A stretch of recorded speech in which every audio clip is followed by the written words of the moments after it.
To change the background color in Photoshop, you first need to select your main subject. You can do so by going into the Select menu and choosing Subject.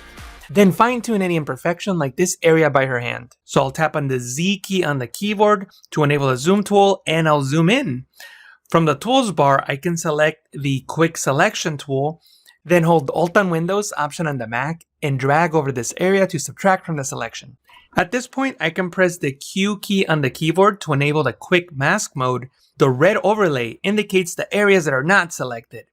I can now select the Brush tool and paint with white to reveal and black to conceal. In this case, I want to paint with white because I want to reveal the pixels on this area. And here's a trick for you. If you click once and hold Shift and click again, Photoshop will draw a straight line between those 2 points. So I can use that technique to paint these pixels back in. Then you can tap the X key to make your foreground color black, and you can conceal the effect from these areas. I'm going quickly here, but make sure to spend more time fine-tuning these smaller details in your projects. Once you're done, you can double-click on the hand tool to see the result, and you can press the Q key on the keyboard to bring back the selection. You could apply this selection to an adjustment layer, but instead, I'll show you a method that offers a lot more flexibility. First, create a group, and then click on the layer mask icon to create a mask based on the selection on the group. This mask is currently selecting the model, but we wanted to select the background instead. To invert the mask, all you need to do is click on this invert button, and now look at the group layer mask. The background is white.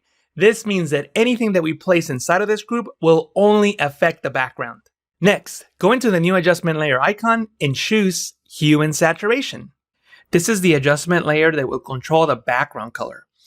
First, go into the Properties panel and click on Colorize. Once you do that, you can use the Hue slider to set the color that you want for your background and the saturation to increase the intensity. But this is very important.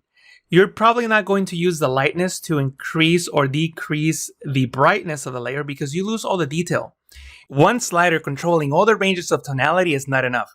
Instead, go into the new adjustment layer icon and select Levels, and bring it down below the Hue and Saturation adjustment layer. You can of course drag the layer down manually, but to work more efficiently, we're going to use this keyboard shortcut. Press Ctrl on Windows, Command on the Mac, and tap on the left bracket key to move the layer down in the layer stack. And then you can use these 5 sliders to control the brightness of the background. You'll probably mainly use this center gamma point to increase or decrease the contrast. Let me now show you a fantastic way of blurring the background to make it a solid color. First, duplicate the background layer. You can press Ctrl J on Windows, Command J on the Mac to duplicate, and then Control and the right bracket key, that's Command and the right bracket key on the Mac to jump the layer into the group. You can see that there. The indentation indicates that this layer is now inside the group. Now we're going to blur the background, but we're not going to use a regular filter, blur, Gaussian blur, because as you'll see, when you use this filter to blur the background, you will also get ghosting and you will get these weird edges. Instead, what we'll do is go into Filter, Blur, and select Surface Blur. The Surface Blur filter blurs the image, but it leaves the edges intact, so we will not see any of the ghosting. I'll press OK, and you can see the result. If you want to see more advanced color changing techniques, then make sure that you check out this video.